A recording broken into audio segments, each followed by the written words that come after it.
திண்டுக்கல் மாவட்டம் வத்தலகுண்டு அருகே சட்டவிரோதமாக கஞ்சா விற்பனை நடைபெறுவதாக போலீசாருக்கு ரகசிய தகவல் கிடைத்தது.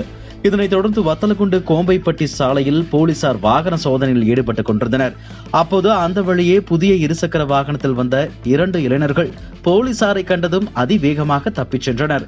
அவர்களை விரட்டி பிடித்த போலீசார் வாகனத்தை சோதனை செய்தபோது அதில் 1/4 கிலோ கஞ்சா பொட்டலம் இருப்பதைக் கண்டு பறிமுதல் செய்தனர். விசாரணையில் வெளிமாநிலத்திலிருந்து கஞ்சா வாங்கி வந்து சில்லறை விற்பனையில் இளைஞர்கள் ஈடுபட்டது தெரிய வந்தது. இதனைத் தொடர்ந்து கோம்பைப்பட்டி கிராமத்தை சேர்ந்த வெள்ளைச்சாமி, ஹரிஷ் ஆகிய 2 இளைஞர்களை கைது செய்த போலீசார் கஞ்சா விற்பனைக்கு பயன்படுத்திய புதிய இருசக்கர வாகனத்தையும் பறிமுதல் செய்தனர்.